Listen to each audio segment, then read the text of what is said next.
Hello everyone. आप लोगों ने एमएसएमई के नए नियम के बारे में तो सुना होगा। मैं हूं सीए रजत अग्रवाल। आप लोग के डाउट्स क्लियर करने के लिए मैं ये वीडियो बना रहा हूं। देखिए, एमएसएमई का जो नियम आया है वो उन लोगों के लिए है जो ऑडिट करवाते हैं। तो जो ऑडिट करवाते हैं उन लोगों वो अगर 45 डेज के अंदर अपने वेंडर्स जिनसे वो सामान खरीद रहे हैं उनका पेमेंट नहीं करते हैं तो वो डिसअलाउ हो जाएगा।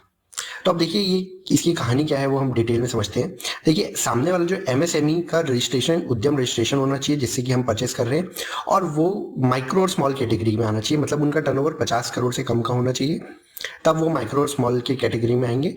और साथ साथ ही उन लोगों का जो स्टेटस है वो मैन्युफैक्चरर होना चाहिए या तो सर्विस प्रोवाइडर होना चाहिए। अगर कोई ट्रेडर से आप परचेस कर रहे हैं कुछ सामान तो ये एमएसएमई का नियम आपके ऊपर लागू नहीं होता। मतलब वो जो डिसअलाउंस है वो नहीं होएगा। तो अब ये डिसअलाउंस होने से होता क्या है? देखिए, क्या होता है कि अगर आपने जो परचेस करे, मान लीजिए आपने 10 लाख का सामान परचेस किया, उसमें से 5 लाख का आपने पेमेंट कर दिया है, 5 लाख पेमेंट अभी बचा है। और ये जो बिल था वो 15 फरवरी के पहले का था। अब 15 फरवरी के पहले का है, मतलब 31 मार्च में वो 45 डेज हो चुके हैं उसके। तो इसीलिए वो जो 5 लाख रुपए पेमेंट बच गया वो आपके टैक्स जो आपका जो प्रॉफिट है वो उतने से बढ़ जाएगा। जैसे मान लीजिए आपका प्रॉफिट जो 12 लाख आ रहा था, अब वो 5 लाख बढ़ के 17 लाख हो जाएगा। तो 5 लाख पे एडिशनल 30% जो टैक्स है वो आपको लग जाएगा।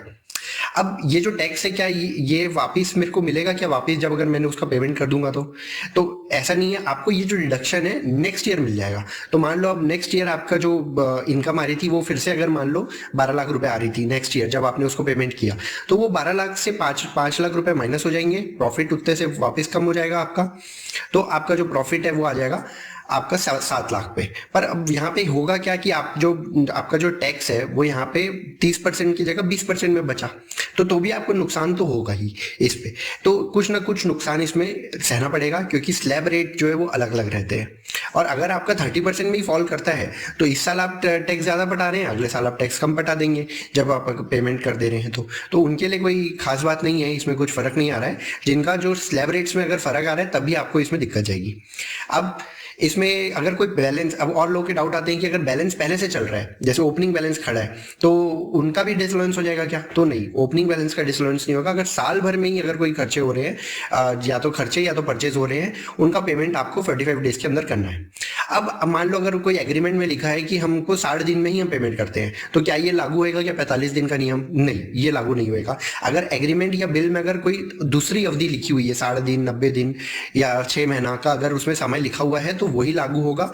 उसमें आपको फिर ये 45 डेज का जो नियम है वो फॉलो नहीं करना है। तो ये सारे डाउट्स आ रहे थे, तो ये अब उम्मीद है कि आपके सारे डाउट्स इसमें क्लियर हो गए होंगे। और अगर आपको इससे और जानकारी चाहिए तो आप मुझे कांटेक्ट कर सकते हैं। मेरा नंबर है 8319130080। धन्यवाद।